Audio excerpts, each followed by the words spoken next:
have a tidbit of the week. It's combined with my win of the week. And oddly enough, the win of the week, thought I had the win of the week, and then I had a win of the week today. So as a win of the day, win of the day, win of the week. But then I realized there's a huge lesson in this. So I decided to tell my little story about this. Now, I'm going to call this changing your mind. And the purpose of me telling this little story, I want you to keep in the forefront of your mind, is to encourage you first.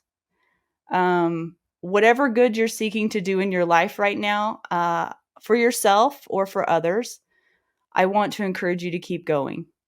I want to encourage you to stay in the fight of not getting complacent, of doing good work, of always seeking truth and holding yourself accountable, and for doing good things for other people because it's the right thing to do. So, I know it can be tiring and it can be much easier to do otherwise, but I want you to know that no matter what it is, I promise you that you are not on an island, that you are not alone. And I know it may feel like that at times, but you're not. And this story that I have to tell you, um, it's not to brag, and I don't want you to focus on the fact that it took place in a gym and that I'm trying to push go to the gym down your throat or anything like that. It has nothing to do with that. I think you know me by now that I'm not braggadocious and that that's not why I would be telling this story, but I always feel like I need to say that. And then the last thing I want to say, I want to preface is this isn't for comparison. This isn't for you to say, well, Lora did that and I can never do that, or I do more than that, or whatever. That doesn't matter. It's irrelevant. I want you to focus on what you can learn from this. Okay. So today I was unexpectedly challenged to do a workout that I normally would modify because I've been consistently working out for the past 6 weeks. I've been holding myself accountable. And before that, I was hot and cold with all of it, right? And I made a promise to myself that I was going to be more consistent in what I was doing, and I was just going to show up and try my best every day. I didn't know what that was going to be, but that was just my thing, right? And I was challenged today to do something more than what I normally would do. Normally, like when you first start, you kind of modify the workout so that you can actually do it, because you're honestly so weak when you start that you can't do what it says that you're supposed to do. And so I was challenged to do more than what I was comfortable doing. And I always was kind of pushing myself, but I don't think quite this much. But what was funny about the challenge was it was mostly in my mind that I was being challenged, not physically as much as in my mind. And I realized that later. So hang on to that thought as you think about in your life how this can apply to you. So uh, I don't know if it matters if I tell you exactly what the workout was, but it was freaking hard. It was hard. And I will send you the workout, or you can download the street parking app if you want to try it. But I will say what it was, because some of these things are my nemesis. It was 5 rounds of 16 push-ups plus taps, 10 box jumps, 16 alternating power snatches, and 10 box jumps. Which, when you first look at it, you're like, oh, 10 box jumps, no big deal, right? No, not for me. Box jumps are my nemesis. I hate box jumps more than I hate burpees. I don't know if you guys have ever tried burpees or not. Burpees used to be what I hated the most. Now it's box jumps, okay? And I was challenged to do that workout. And my initial thought was, oh, I won't do the box jumps because I don't do box jumps. I do step ups. I step up on the 20-inch box and I step off of it. That's what I do. I don't jump up on it like the crazy ninja warriors do. That's just what I do. So with just a slight modification of the push-ups, I was challenged to do the actual box jumps, to which I laughed at, because I had literally only ever done one in my entire life, and it took all the courage I had in the world just to do that one. So there was no way I was going to do 10 in a row. That's insane. There's no way. And so notice where my mind was going. I automatically wrote off the fact I could even do it, for one. I had zero belief that I could.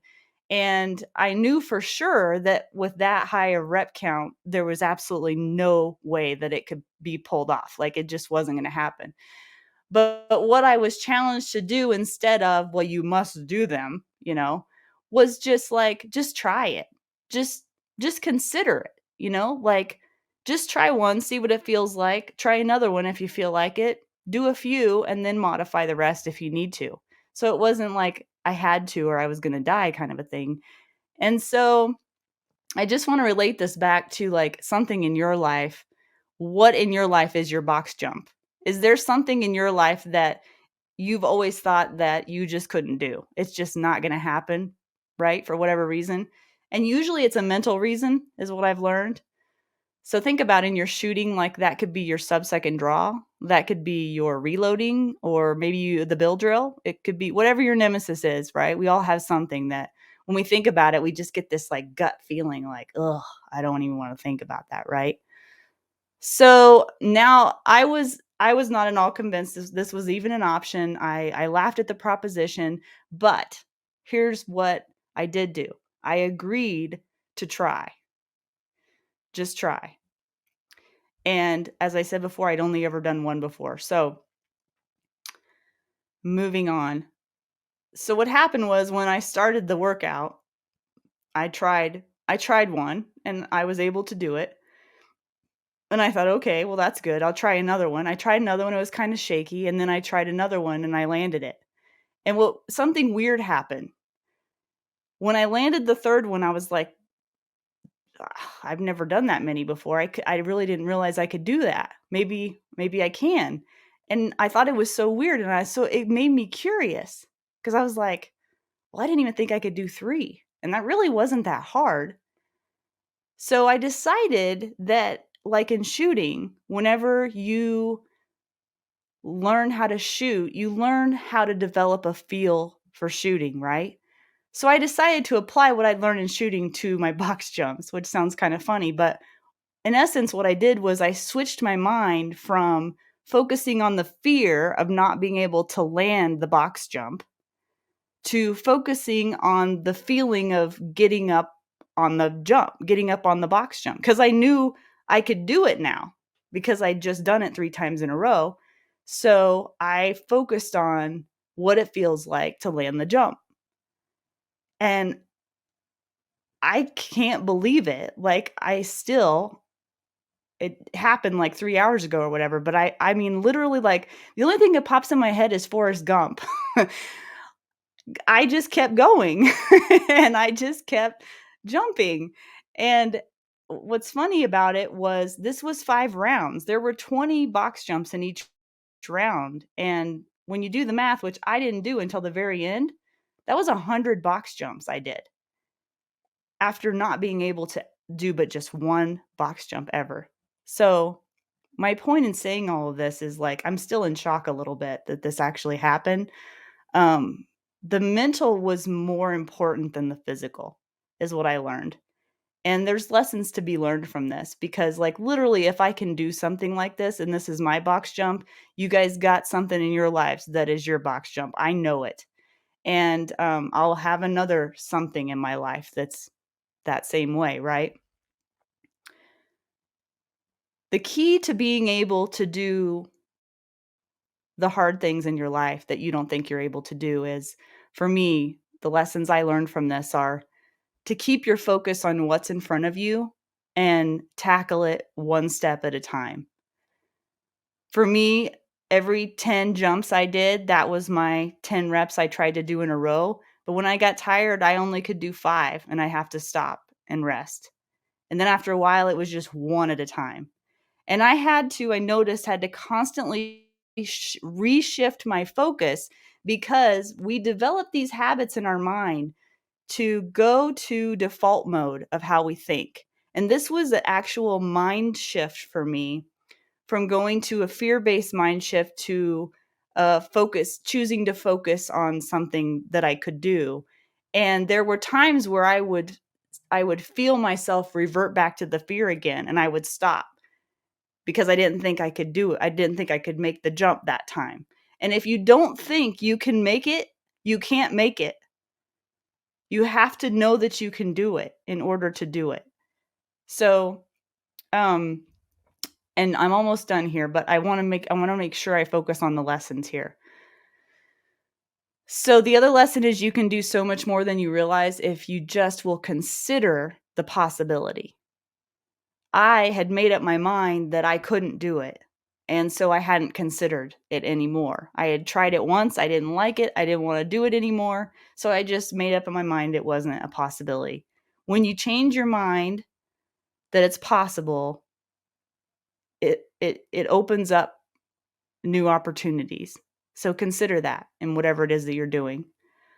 And the last thing I'll say is small, consistent work pays off. I know you've heard that before. And I've heard that before a million times. But I'm telling you from experience, just over the last 6 weeks, where I went from day one to now is extraordinary. The weight that I felt was like impossible at the beginning is now not that big of a deal anymore. And it wasn't because all of a sudden one day I just became Hercules. It was because I made small, consistent improvements over time that I didn't even notice were happening. I didn't even notice it. So my advice to you is no matter what it is that you're facing in front of you right now, trust that God will give you daily strength to do good work. Keep your faith. Don't lose faith that can happen. Keep working on your weaknesses. Open yourself up to new possibilities and see what shows up in your life. See what happens. Just be open to it. And the most important piece, even if you feel like you aren't making progress and you swear nothing is happening, trust me, it is. Keep going anyway. Trust the process. I promise you it will pay off if you stick with it. So, if I can do it, you can do it.